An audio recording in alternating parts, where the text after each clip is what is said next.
நண்பர்களுக்கு வணக்கம். நான் எட்டியப்ப சோழன். இது வரைக்கும் நம்ம சேனலை நீங்கள் சப்ஸ்கிரைப் பண்ணலைன்னா சப்ஸ்கிரைப் பண்ணிக்கிங்க.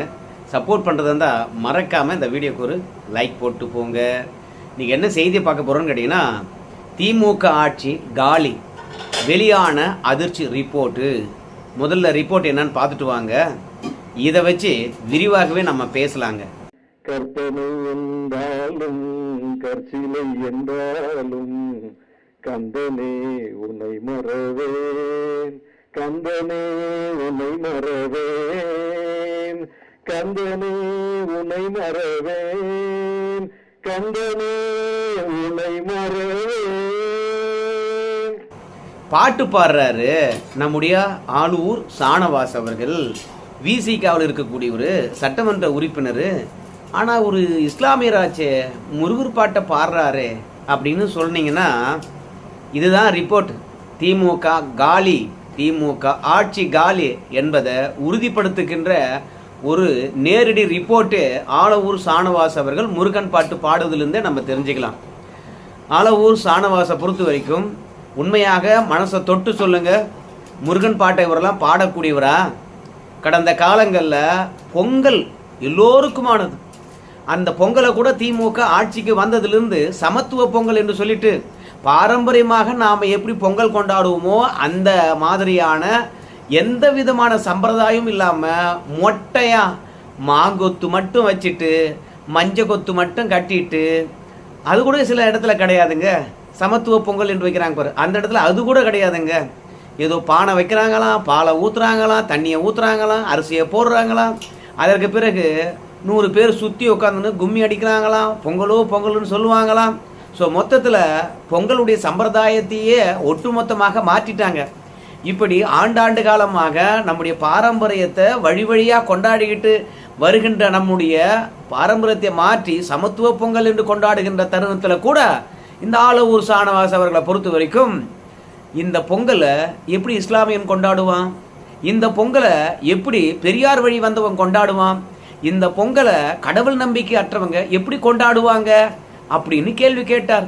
ஏன்னா இந்த பொங்கலை கொண்டு போய் மாட்டுடன் நம்ம சம்பந்தப்படுத்திட்டோமா, இந்த பொங்கலை கொண்டு போய் நாம நேரடியாக சூரியனுடன் சம்பந்தப்படுத்திட்டோமா.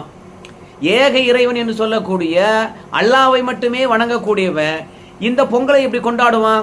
சமத்துவ பொங்கல் என்று சொல்லிட்டு நீங்க சூரியனையும் மாட்டையும் கும்பிட சொன்னா நாங்க எப்படி கும்பிட முடியும்? இது முழுக்க முழுக்க சனாதனத்தினுடைய அடையாளமாயிடுச்சே அப்படின்னு கிட்டத்தட்ட நாடாளுமன்ற தேர்தலுக்கு முன்பாக பொங்கல் தமிழர் திருவிழா, மதம் வேண்டாம், சாதி வேண்டாம், அனைவரும் கொண்டாடுவோம். நாம இப்போ மட்டும் பொங்கல் கொண்டாடலையே, இது ஒரு அறுவடை திருவிழா தானே, அதனால தலைமுறையாக கொண்டாடுறோம், எல்லாரும் கொண்டாடணும்னு சொல்லிட்டு திமுக வீடுகள்லயே பொங்கலை விசேஷமாக கொண்டாடுவாங்க. ஏன் முதலமைச்சர் அவர்களே பார்த்தீங்கன்னா அவருடைய தொகுதி, அவருடைய வீடு, அவங்க மகனுடைய தொகுதி, அவங்க மகனுடைய வீடு என்று சொல்லிட்டு பொங்கலை அவ்வளோ விசேஷமாக கொண்டாடுவாங்க. ஸோ அப்பேற்பட்ட பொங்கலுக்கே இவர் சாயம் பூசினவர். RSS பாஜக சாயம் பூசினர், மத சாயம் பூசினார். அந்த திமுக கொண்டாடுகின்ற பண்டிகைக்கே இவர் மத வேறுபாடை கற்பித்த இந்த மனுஷன் இப்ப திடீர்னு முருகன் பாட்ட மேடைகள்ல பாடுறாருன்னா உண்மையாகவே திமுக ஆட்சி காலியாக போதுங்க, ஆட்சி மாற்றம் வரப்போதுங்க. களத்துல ரிப்போர்ட்டை இவர் நல்லா பார்த்துட்டாருங்க. உண்மையா சொல்ல போனோம்னா இந்து வாக்கு வங்கியானது உருவாகி போயிடுச்சுங்க. இந்த பாட்டை ஏன் இவர் பாடினாரு அப்படின்னு நீங்க கேட்டீங்கன்னா, எல்லாமே முருகன் மாநாடு செய்த மாயம் தானுங்க, மற்றபடி ஒரு ஒன்றும் கிடையாதுங்க. உண்மையாகவா அப்படின்னு கேட்டீங்கன்னா, ஆமாங்க. முருகன் மாநாட ஒருங்கிணைத்தவர்கள் பாத்தீங்கன்னா, ஐயோயோ இவ்வளோ பேர் வந்துட்டாங்களே, எப்படி நம்ம சமாளிக்க போறோம், ஐயோயோ முருகன் மாநாட்டுக்கு அலையா மக்கள் வந்துட்டாங்களே, தண்ணீர் இல்லையே, உணவில்லையே, கழிப்பிடம் இல்லையே, யாரும் கஷ்டப்படலைங்க. அதுலயும் மாநாடானது இரவு பொழுதுல முடிந்ததுங்க. ஐயோயோ எப்படி திரும்பி போறாங்கன்னு தெரியல, லட்சக்கணக்கான பேர் வந்துட்டாங்களே, பாதுகாப்பா போய் சேரணுமே அப்படின்னு யாருக்குமே கவலை இல்லைங்க. மாநாட்டுக்கு வந்தவங்க நீங்க பாதுகாப்பா போகணும் என்ற அறிவுறுத்தல் கூட சொல்லலைங்க. கடைசியா கந்த சஷ்டி கவசம் பாடிவிட்டு நீங்களாம் போய் வாங்க என்று சொன்ன பிறகு அந்த முருகன் மாநாட்டில் கலந்து கொண்ட அத்தனை பேரும் தான் அமர்ந்திருந்த சேரை எடுத்து அடுக்கி வைத்து விட்டு தூசி தும்பெல்லாம் தட்டிட்டு அந்த இடத்துல மாநாடு நடைபெறாத அளவுக்கு எடுத்து வச்சுட்டு போனாங்க. ஸோ லட்சக்கணக்கான பேர் ஒரு ஒழுங்குடன் வந்து முருகன் மாநாட்டில் கலந்துக்கிட்டாங்க. இப்படி முருகன் மாநாட்டில் பல பேர் வந்து நாம இந்து என்ற உணர்வுடன் கலந்து கொண்டது திமுகவை அசைத்து பார்த்திருக்குது. பொதுவாகவே நம்ம தமிழ்நாட்டை பொறுத்த வரைக்கும் பல்வுருவ பல் தெய்வ வழிபாடு இருந்தாலும் முருகனுக்கென்று சிறப்பு இடம் இருக்குதுங்க. அதை திமுக கைப்பற்றி விட வேண்டும் தமிழர் என்ற அடையாளத்துடன் என்று சொல்லிட்டு தான் இன்னைக்கு இஸ்லாம் மதத்தில் இருக்கக்கூடியவங்க, சனாதனத்துக்கு எதிராக பேசக்கூடியவங்க, பெரியார் கொள்கையை தூக்கி பிடிக்கிறவங்க, ஒருபோதும் சிலை வழிபாடை ஏற்றுக்கொள்ளாத ஆலவூர் சாணவாசு வாயிலெல்லாம் வந்து இன்னைக்கு முருகன் பாடலானது ஒலிக்குதுன்னா இந்து வாக்கு வங்கிய முருகன் மாநாடு உருவாக்கி விட்டது. அந்த எழுச்சியானது திமுக கூட்டணி கட்சிக்காரங்களை அசைத்து பார்த்திருக்கிறது. இந்த முருகன் மாநாடு மட்டுமே இந்துக்கள் இடத்துல எழுச்சியை உருவாக்கவில்லைங்க. தொடர்ச்சியாக திமுகவுடைய இந்து புறக்கணிப்பை பார்த்துக்கிட்டே வந்தாங்க. இன்னைக்கு சமூக வலைதளம் வந்த பிறகு இந்துக்களை ஒருங்கிணைக்கின்ற வேலையை பல அன்பர்கள் கண்ணுக்கு தெரியாம செஞ்சுக்கிட்டே இருக்காங்க அனுதினமும். அதனால 1 தொடங்கி 2 மாறி 2 10 மாறி 10 1000 மாறி இன்னைக்கு லட்சமாக உருவெடுத்திருக்குதுங்க. இப்படி லட்சமாக உருவெடுத்திருப்பதன் காரணமாகத்தான் இந்த ஆலவூர் சாணவாசை பொறுத்த வரைக்கும் தமிழகம் எப்பேற்பட்டது தெரியுமா அப்படின்னு சொல்லிட்டு, அதுலயும் ஆலவூர் சாணவாசை பொறுத்த வரைக்கும் கற்பனை என்றாலும் கற்சிலை என்றாலும் கந்தனை நான் மறவேன் என்ற பாடலை பொறுத்த வரைக்கும் நான் மனப்பாடம் பண்ணிக்கிட்டு வரலைங்க.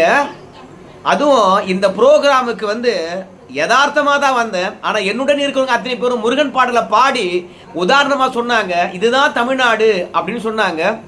நாம பாடாமல் போனால் எப்படி அப்படின்னு நினச்சி தான் இந்த பாடலை நான் பாடினேன்.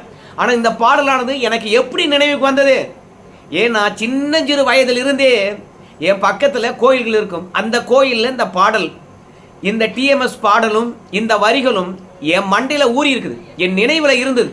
அதனால தான் என்னால் பாட முடிஞ்சது. அதே மாதிரி நாகூர் அனிப்பாவுடைய பாடல்களும் கேட்டு வளர்ந்தேன்.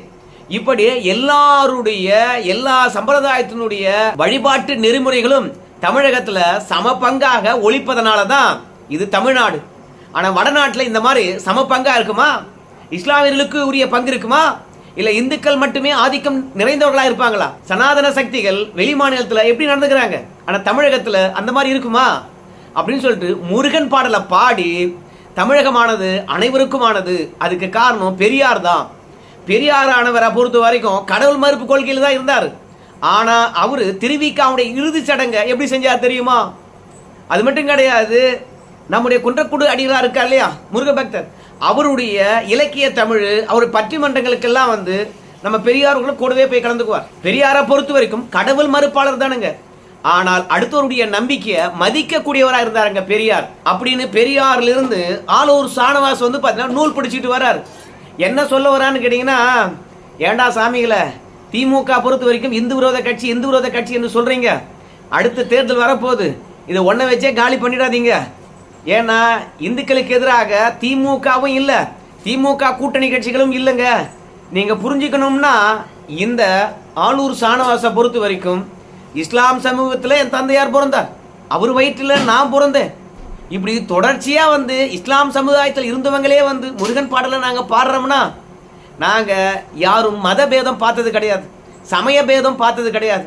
தமிழகம் வளர்ச்சி அடைய வேண்டும், சமநிலையான சமுதாயம் வளர வேண்டும், சாதி ஒழிய வேண்டும், எல்லா சமூகமும் ஒற்றுமையாக இருக்கணும் என்பதுதான் பெரியார் கொள்கையில் இருந்து நாங்கள் கற்றுக்கொண்டது. எங்கள் முன்னோர்கள் அப்படி தான் இருந்தாங்க. அதனால் திமுகவுக்கு இந்து மத வெறுப்பாளர்கள், சனாதன ஒழிப்பாளர்கள் என்ற அடையாளத்தை கொடுத்துடாதீங்கடா சாமி. பெரியாரே வந்து பார்த்தீங்கன்னா அனைவரையும் மதிக்கக்கூடியவராக இருந்தார்னா, இன்னைக்கு இருக்கக்கூடிய ஸ்டாலின் எல்லாரையும் மதிக்கக்கூடியவராக தானே இருப்பார். அதனால சோழியை முடிச்சிடாதீங்கடாப்பா சாமி.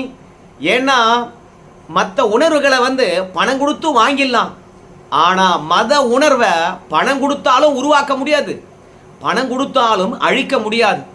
அதுலேயும் முருகன் மாநாட்டுக்கு வந்தவங்கெல்லாம் நான் யார் என்பதை உணர்ந்து வந்திருந்தாங்க. அது திமுக கண்ணை இன்னைக்கு வரையும் உறுத்தி கொண்டே இருக்குது.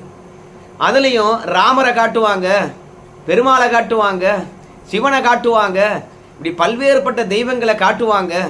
ஆனால் நாம் தமிழன் என்று அடையாளத்துடன் முருகன் மட்டுமே காட்டணும் அப்படின்றதுக்காக நம்முடைய இந்து அறநிலையத்துறை அமைச்சரை பொறுத்த வரைக்கும் பார்க்குறையா, இந்த முருகன் மாநாடுன்னு சொன்னாங்களே, நாங்கள் திருச்செந்தூர் கோயிலுக்கு கும்பாபிஷேகத்தை பண்ண போகிறோம், அன்னைக்கு பாருங்க கூட்டத்தை, யாரு உண்மையான இந்துன்னு உங்களுக்கு தெரிஞ்சிடும். யாரு இந்துக்களுக்கு மதிப்பு தருகின்றவங்க யாருன்னு தெரிஞ்சிடும் உங்களுக்கு. திருச்செந்தூர் கோயில் கும்பாபிஷேகத்தின் போது பாருங்க எப்படி நடக்க போது பாருங்க. எத்தனை லட்சம் இந்துக்கள் வர போறாங்க பாருங்க. அந்த இந்துக்கள் யாருக்கு பின்னாடி இருக்க போறாங்கன்னு பாருங்க. அதனால உண்மையாகவே இந்துக்களை மதிக்கக்கூடியவர்கள், அவங்களுடைய நம்பிக்கைக்கு உணர்வளிக்கக்கூடியவங்க, இந்த திமுக ஆட்சி தான் உண்மையான ஆன்மீக ஆட்சி என்பதை இந்த திருச்செந்தூர் கோயில் கும்பாபிஷேகத்தில் கண்டிப்பா நீங்க புரிஞ்சுக்குங்க அப்படின்னு சொல்லிவிட்டு முருகன் மாநாட்டுக்கு எதிராக திருச்செந்தூர் முருகன் கோயில் கும்பாபிஷேகத்தை ரொம்ப கிராண்டா செஞ்சாங்க. இதெல்லாம் எதனுடைய பயம்? இந்து மக்கள் விழித்து கொண்டார்கள். சொன்னாலும் சொல்லாவிட்டாலும் திமுகவுக்கு ஆதரவாக சிறுபான்மையர் வாக்கு போக போகுது. நம்ம விஜய் அவர்களுக்கு பிஜேபியுடன் போக போறாரு. அமித்ஷாவே நேரடியாக வந்து பேச போறாரு. அவர் பிஜேபியினுடைய பி டீம். பிஜேபி தான் வந்து பார்த்தீங்கன்னா திமுக காலி பண்ணுறதுக்காக இறக்கிருக்கிறாங்க அப்படின்னு தொடர்ச்சியாக திமுகவுடைய வாடக வாழிகளை பொறுத்த வரைக்கும் சிறுபான்மையர்களை மீண்டும் பிஜேபியை காட்டி பயமுறுத்தணும். இப்போ தமிழ்நாட்டில் பிஜேபி கால் ஊன்றக்கூடாது என்றால் ஒரே சக்தி திமுக தான்.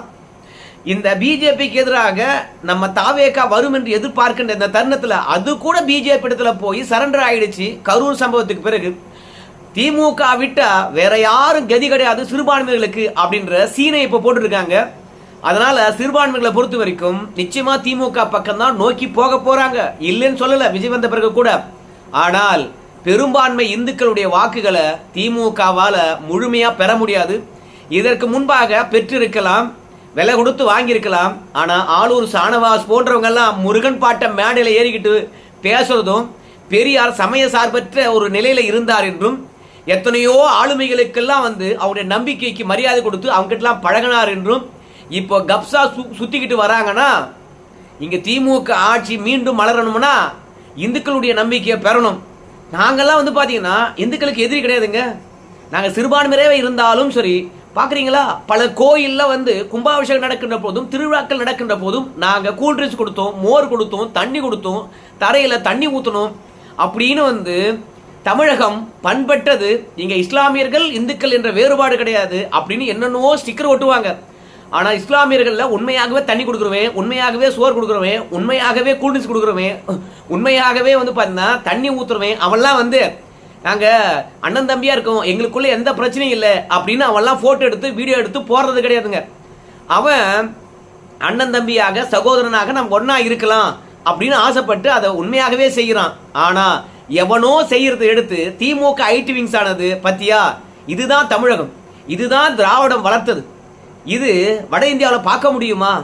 தமிழகத்தில் தான் பார்க்க முடியும் அப்படின்னு சொல்லிட்டு டிசம்பர் 6 சொல்லுவாங்க.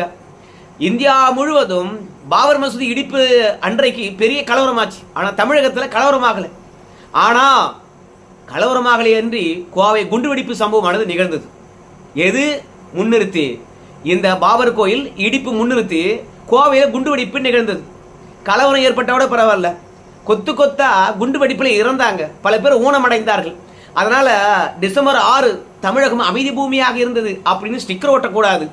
மொத்தத்தில் உண்மையாகவே அனைவரும் நலமுடன் எல்லாரும் ஒற்றுமையா இருக்கணும்னு நினைக்கிறவன் யாரும் விளம்பரப்படுத்திக்கிறது கிடையாது. ஆனா இன்னைக்கு ஆளூர் சானவாஸ் வந்து முருகன் பாடலை பாடி திமுகவுக்கு முட்டு கொடுப்பதும் நாங்க எல்லாரும் சமய சார்பற்றவர்கள் என்று சொல்வதும், அடுத்த முறை திமுக ஆட்சி வரப்போறதில்ல, ஆட்சி காலி, ஆட்சி மாற்றம் வரப்போகுது என்பது இதுதான் திமுகவுக்கும் தமிழக மக்களுக்கும் ஆளூர் சானவாஸ் அவர்கள் மூலமாக தந்திருக்கின்ற அதிர்ச்சி ரிப்போர்ட்டாக நான் பாக்குறேங்க.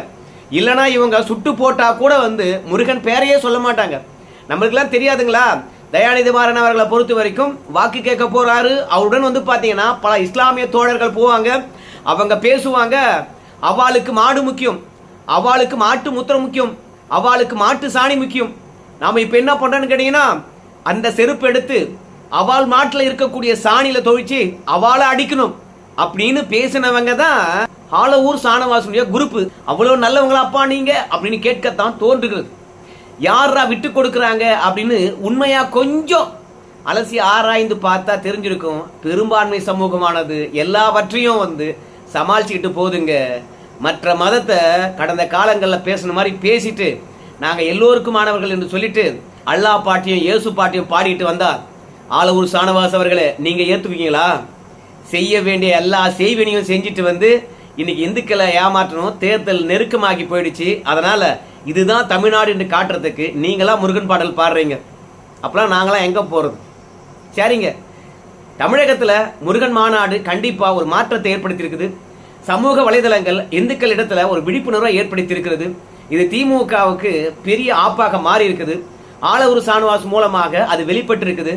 கண்டிப்பாக 2026 திமுகவுக்கு யார் அதிகமா ஓட்டு போடுவாங்களோ இல்லையோ, ஆனா இந்துக்கள் ஓட்டு போட மாட்டாங்க என்பது இந்த ரிப்போர்ட் மூலமாக நமக்கு தெரிகிறது.